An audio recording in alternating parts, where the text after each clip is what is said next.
Hi, my name is Bethany, and today I want to talk to you about autism regression or burnout. Thank you to one of my patrons specifically for suggesting this, and for everyone over on Patreon also voting for this on the poll. Also, a quick mention, just wanted to remind you all that we have recently launched memberships on the channel.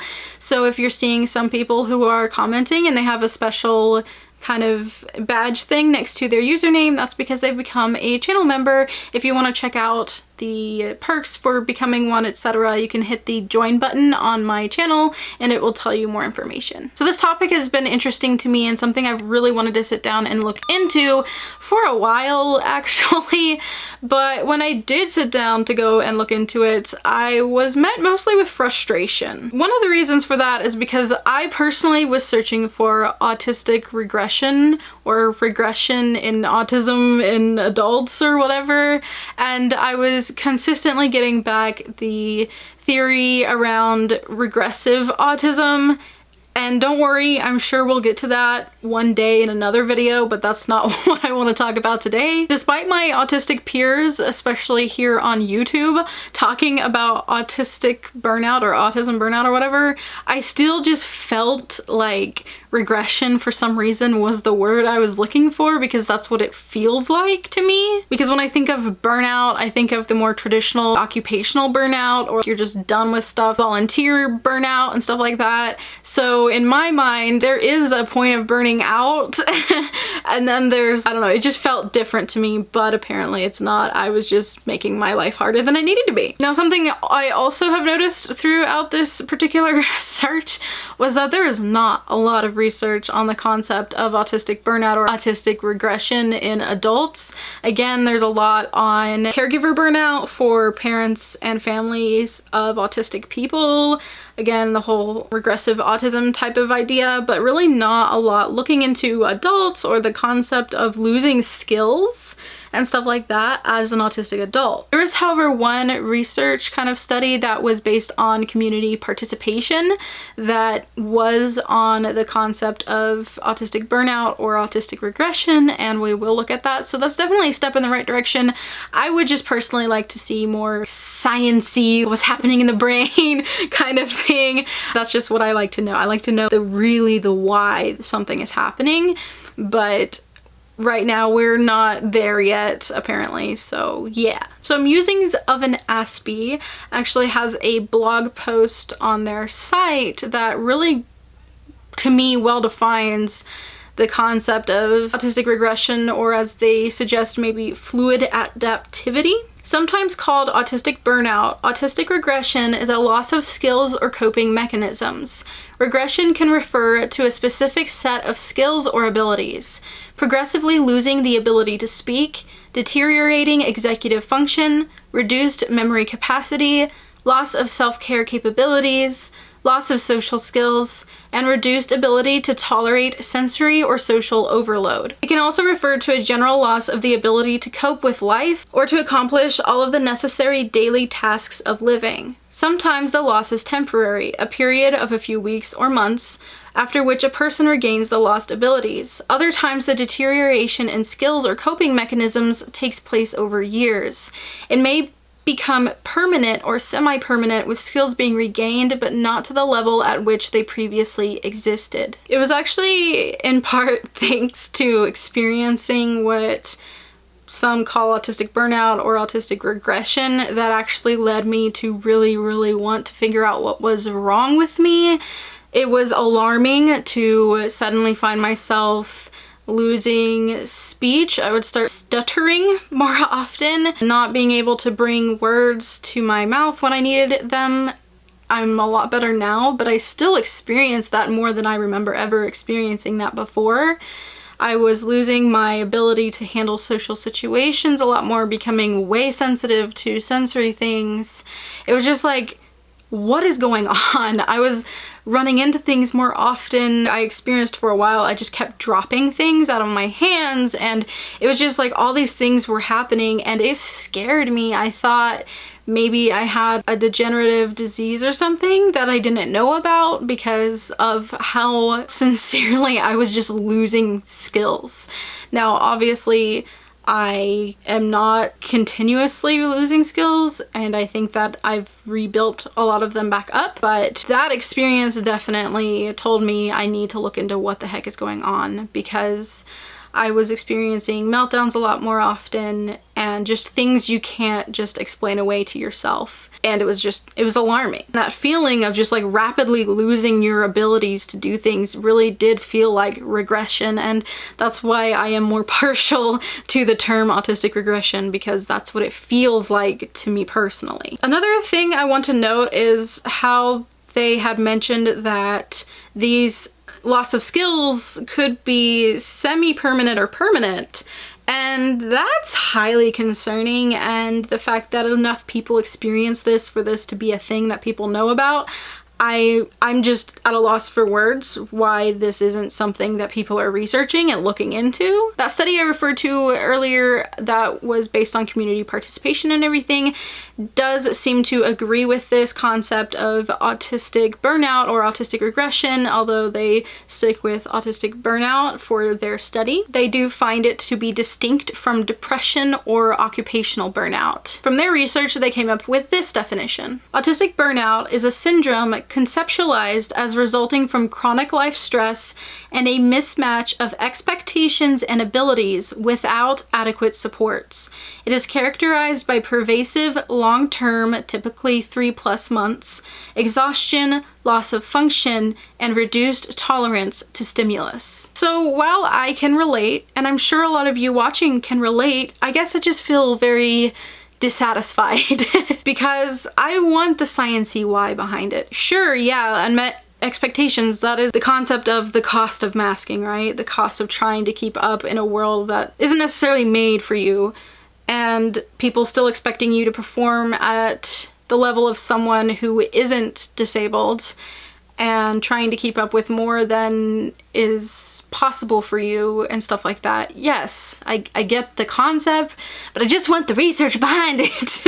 And so I went into some things that could possibly explain part of why this is happening in the brain, because I just needed that for myself since no one else seems to be doing that right now. Hopefully research will get better in that area, but you know. So I want to make it clear that from here on out, I'm going to be talking about things that, yes, are sciencey, yes, are based on research and stuff like that, but aren't necessarily proven to be why the things happen that they happen with autistic burnout or regression. So I just want to let you know I'm saying these are possible reasons why from a sciencey perspective. So one thing I found interesting is that autistic people tend to have a heightened stress response compared to non-autistic people. So this actually points once again to the amygdala and its role in the stress response. We've actually mentioned this before about the possibility of why many autistic people are very, very uncomfortable to the point of maybe pain or fear of making eye contact. If you want to check out that conversation, I'll link that video wherever, whichever side it is. The amygdala does tend to be a focus in autism research because of its role and how it deals with anxiety, and we know that autistic people tend to often have anxiety and those kind of responses. It does appear that a lot of the abnormalities we're seeing in autism may be caused by abnormalities in the amygdala because they tend to correlate a lot. So there's another research paper that goes over anxiety and its effects, and here's an excerpt that I found interesting. Cognitive accounts of anxiety and performance show that under anxiety, increases in activation of the amygdala, an important emotional center in the brain, are coupled to decreases in the recruitment of prefrontal control mechanisms. As a result, anxious individuals show increased attention for threat, i.e. attentional bias, and are more likely to interpret emotionally ambiguous stimuli in a threat-related manner. Generally, this means that when people are anxious, it becomes harder for them to concentrate on a task and efficiently process task-relevant information, which often leads to a decrease in cognitive performance. So basically, in the situation of high stress, the amygdala is getting more of the brain's resources, basically. And because of that, other parts of the brain, like the prefrontal cortex and the decision-making and other cognitive functions that are very important, may be receiving less attention and therefore may result in temporary decline. It seems reasonable to hypothesize that perhaps the constant anxiety for the reasons by autistic self-report is causing that overreaction in the amygdala, or the amygdala is causing it, which is causing more resources to go to the amygdala, and therefore you're seeing that decline in executive functions that need more attention, resources, whatever, that's being kind of stuck by being focused on anxiety and the stress and fear responses. Within this paper, they actually go more into how our perception of things can affect our motor skills and abilities, which I think is quite interesting, but I think delving more into that would be more of a tangent in this video. What was valuable to me for the purpose of this video was the statement that anxiety affects the degree to which we are in control of our motor movement. This would help explain one reason why someone might be seeing a regression in motor skills during an autistic burnout. One study, albeit on mice, led researchers to predict that emotional stress could affect the motor coordination and cerebellum-dependent cognitive function, which cerebellum would be highly responsible for like your balance and stuff like that. This did need to be tested at the time that this was published though, so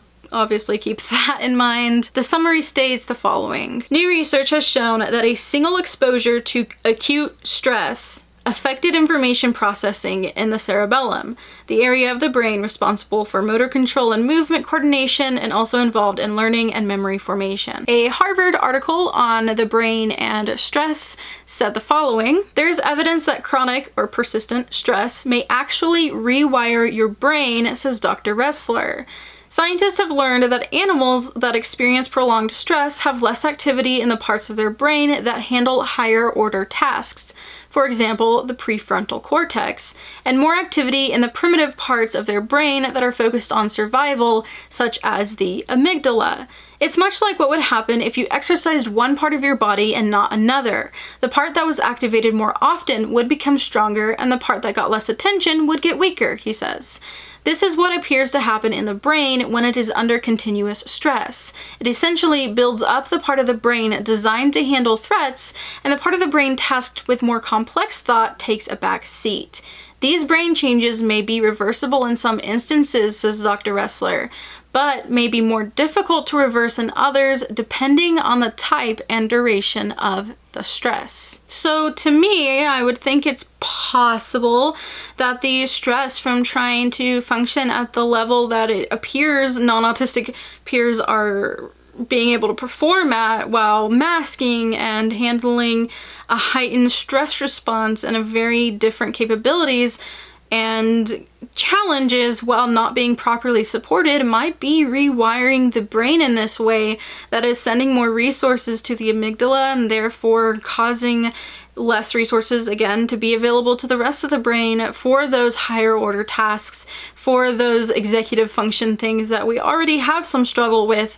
Obviously it would become more pronounced and we might see a loss in skills, and like it was saying, it's possible that some of those changes could be permanent and others of course be more easily reversed. So it sounds like it is possible that that could be a reason why we're seeing that, but again, that is all just based off of what goes on in general in the brain, etc. That's, not a study that has been done specifically to find out why specifically autistic regression or burnout happens in the brain. Anyway, I hope that this was helpful in understanding some of what autistic burnout or regression is.